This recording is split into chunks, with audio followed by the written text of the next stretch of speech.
ਮੇਰੀ ਸਲਾਹ ਉਹ ਸਾਰੇ ਇੰਟਰਨੈਸ਼ਨਲ ਸਟੂਡੈਂਟਸ ਜਿਹੜੇ ਕੈਨੇਡਾ ਆ ਚੁੱਕੇ ਆ, ਜਿਹੜੇ ਪੜ੍ਹਾਈ ਕਰ ਰਹੇ ਆ, ਮਿਹਨਤ ਕਰਦੇ ਆ, ਉਹਨਾਂ ਨੂੰ ਪਾਰਟ ਟਾਈਮ ਜੌਬ ਕਰਨੀ ਅਲਾਊਡ ਆ।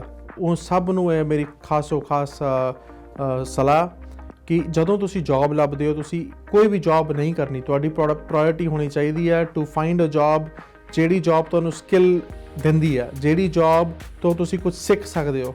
ਤੁਸੀਂ ਵੇਅਰ ਹਾਊਸ ਜੌਬ ਈਜ਼ੀਲੀ ਮਿਲ ਸਕਦੀ ਹੈ, ਉਬਰ ਦੀ ਈਜ਼ੀਲੀ ਤੁਸੀਂ ਚਲਾ ਸਕਦੇ ਹੋ, ਸਕਿਪ ਤੁਸੀਂ ਈਜ਼ੀਲੀ ਕਰ ਸਕਦੇ ਹੋ, ਜਾਂ ਹੋਰ ਕੋਈ ਵੀ ਜੌਬ ਤੁਹਾਨੂੰ ਈਜ਼ੀਲੀ ਮਿਲ ਸਕਦੀ ਹੈ ਟੂ ਸਰਵਾਈਵ।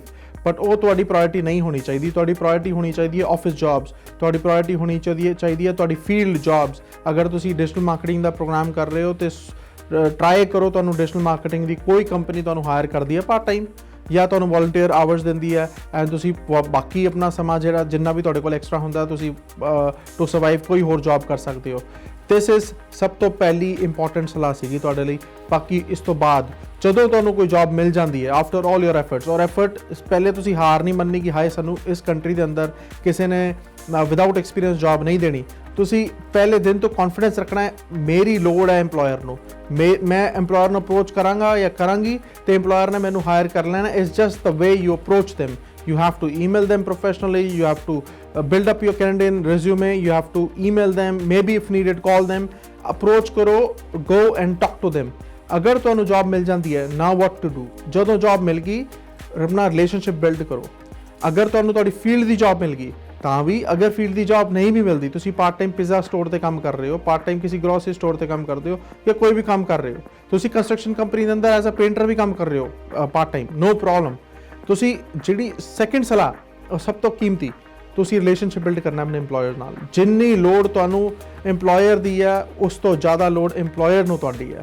ਇਸ ਕੰਟਰੀ ਦੇ ਅੰਦਰ majority EMPLOYERS are very nice. ਇੱਕ ਸਟੀਰੀਓਟਾਈਪ ਬਣਿਆ ਹੋਇਆ ਕਿ ਆਪਣੇ EMPLOYERS ਹਰਾਸ ਕਰਦੇ, ਆਪਣੇ EMPLOYERS ਤੁਹਾਨੂੰ ਐਕਸਪਲੋਇਟ ਕਰਦੇ। ਇੱਦਾਂ ਦਾ ਨਹੀਂ ਹੈਗਾ। ਮੈਨੂੰ ਪਤਾ ਹੈ ਬਹੁਤ ਬੱਚਿਆਂ ਨਾਲ ਹਰਾਸਮੈਂਟ ਹੁੰਦੀ ਹੈ, ਬਹੁਤ ਬੱਚਿਆਂ ਨਾਲ ਐਕਸਪਲੋਇਟੇਸ਼ਨ ਹੁੰਦੀ ਹੈ, ਬਟ ਸਾਰੇ EMPLOYERS ਇੱਦਾਂ ਦੇ ਨਹੀਂ ਹੈ। Majority employers are very nice. They want to help you, they want to support you. You are the one who will help them to run their operations, to run the business. So ਤੁਸੀਂ ਤੁਹਾਡੇ ਕੋਲ skill ਜ਼ਿਆਦਾ ਹੈ, ਤੁਸੀਂ ਪੜ੍ਹਾਈ ਵੀ ਕਰਦੇ ਹੋ, ਮਿਹਨਤ ਵੀ ਕਰਦੇ ਹੋ, ਤੁਸੀਂ ਆਪਣਾ ਰਿਲੇਸ਼ਨਸ਼ਿਪ ਬਿਲਡ ਕਰਨਾ ਉਹਨਾਂ ਨਾਲ। they will support you and they are ready to support you. ਕਿਹਦਾ ਰਿਲੇਸ਼ਨਸ਼ਿਪ ਬਿਲਡ ਕਰਨਾ? ਤੁਸੀਂ ਜਦੋਂ ਪਾਰਟ ਟਾਈਮ ਜੌਬ ਕਰਦੇ ਹੋ, ਤੁਸੀਂ ਪੈਸੇ ਲਈ ਨਹੀਂ ਜੌਬ ਕਰਨੀ, ਤੁਸੀਂ ਉੱਥੇ ਕੰਮ ਸਿੱਖਣਾ ਵੀ ਹੈ ਤੇ ਸਿੰਸੀਅਰਿਟੀ ਨਾਲ ਵੀ ਕਰਨਾ। ਪੈਸੇ ਜਦੋਂ ਕੰਮ ਕਰਦੇ ਹੋ, ਪੈਸੇ ਤਾਂ ਉਹਨਾਂ ਨੇ ਦੇ ਹੀ ਦੇਣੇ ਆ ਤੁਹਾਨੂੰ, ਬਟ ਜਦੋਂ ਇੱਕ ਰਿਲੇਸ਼ਨਸ਼ਿਪ ਬਿਲਡ ਹੋ ਜਾਂਦਾ, ਤੁਸੀਂ ਵੀਕਐਂਡ ਤੇ ਵੀ ਕੰਮ ਕਰਦੇ ਹੋ, ਤੁਸੀਂ ਓਵਰ ਟਾਈਮ ਵੀ ਕੰਮ ਕਰਦੇ ਹੋ, ਹਰ ਚੀਜ਼ ਉਹ ਕਹਿ ਰਿਹਾ ਤੁਸੀਂ ਮੰਨਦੇ ਹੋ। ਜਦੋਂ ਰਿਲੇਸ਼ਨਸ਼ਿਪ ਬਿਲਡ ਹੋ ਜਾਂਦਾ, they will go to an extra extent to support you. ਹੁਣ ਤੁਸੀਂ ਸਮਝੋ ਕਦੋਂ ਉਹਨਾਂ ਦੀ ਹੈਲਪ ਦੀ ਲੋੜ ਪੈਣੀ ਹੈ। ਜਦੋਂ ਤੁਹਾਡਾ ਸਟੱਡੀ ਪਰਮਿਟ ਖਤਮ ਹੋ ਗਿਆ, now you come to an second phase which is work permit.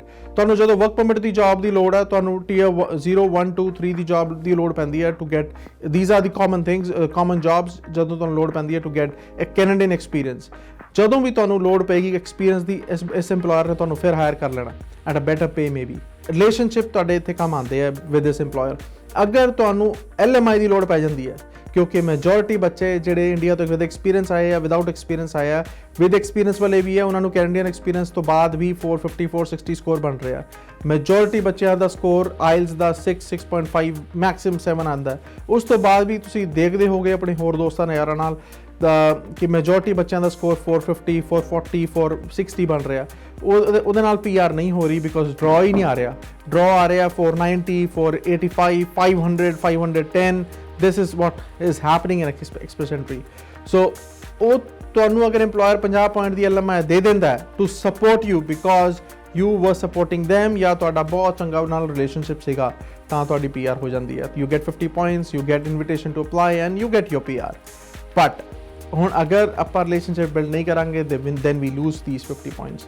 ਹੁਣ ਥਰਡ ਪੁਆਇੰਟ ਜਿਹੜਾ ਸਭ ਤੋਂ ਇੰਪੋਰਟੈਂਟ ਹੈ, ਜਦੋਂ ਤੁਸੀਂ ਰਿਲੇਸ਼ਨਸ਼ਿਪ ਬਿਲਡ ਕਰਦੇ ਹੋ, ਅਗਲਾ ਬੰਦਾ ਤੁਹਾਨੂੰ LMI ਵੀ ਦੇ ਦਿੰਦਾ, PNB ਵੀ ਦੇ ਦਿੰਦਾ, ਤੁਹਾਡੀ ਹੈਲਪ ਹੋ ਗਈ, ਤੁਸੀਂ PR ਹੋ ਗਏ, ਤੁਸੀਂ ਗਾਂ ਚਲੇ ਗਏ, ਤੁਹਾਨੂੰ ਕੋਈ ਹੋਰ ਵਧੀਆ ਜੌਬ ਮਿਲ ਗਈ।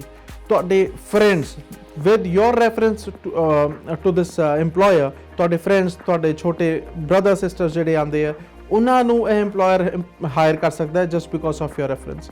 ਸੋ ਇਹ ਨਹੀਂ ਹੁੰਦਾ ਵੀ ਤੁਸੀਂ ਸਾਲ 2 ਸਾਲ ਕੰਮ ਕੀਤਾ, ਤੁਹਾਡਾ ਕੰਮ ਹੋ ਗਿਆ ਤੇ ਤੁਸੀਂ ਚਲੇ ਗਏ।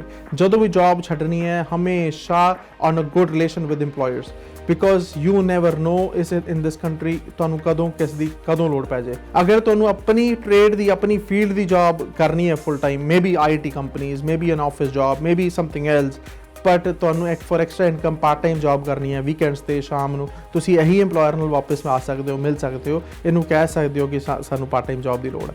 ਸੋ majority EMPLOYERS in this country will help you. ਔਰ ਕੋਈ EMPLOYER ਆਪਣਾ ਨਵੀਂ ਬ੍ਰਾਂਚ ਖੋਲ੍ਹਣਾ ਚਾਹੁੰਦਾ ਹੈ, ਕੋਈ ਪੀਜ਼ਾ ਸਟੋਰ ਓਨਰ ਹੈ, ਸਬਵੇ ਓਨਰ ਹੈ, ਜਾਂ ਕੋਈ ਹੋਰ ਬਿਜ਼ਨਸ ਹੈ ਉਹਦਾ, ਔਰ ਉਹ ਆਪਣਾ ਹੀ ਇੱਕ ਹੋਰ ਫਰੈਂਚਾਈਜ਼ ਓਪਨ ਕਰਨਾ ਚਾਹ ਰਿਹਾ ਐਂਡ ਤੁਹਾਡਾ ਰਿਲੇਸ਼ਨਸ਼ਿਪ ਗੁੱਡ ਹੈ, ਹੀ ਵੀ ਮਾਈਟ ਆਫਰ ਯੂ ਕਿ ਮੇਰੇ ਨਾਲ ਪਾਰਟਨਰਸ਼ਿਪ ਕਰ ਲੈ, ਜਾਂ he might offer you to operate that location. So you never know ਕਿਹੜੀ ਓਪੋਰਚੁਨਿਟੀ ਤੁਹਾਡੇ ਲਈ ਵੇਟ ਕਰਦੀ ਹੈ। So build your relations with EMPLOYERS rather than waiting ਤੁਹਾਨੂੰ ਕੋਈ ਫਰਿਸ਼ਤਾ ਆਊਗਾ ਤੇ ਤੁਹਾਡੀ ਹੈਲਪ ਕਰੂਗਾ। Build what you have, hold what you have and save what you have.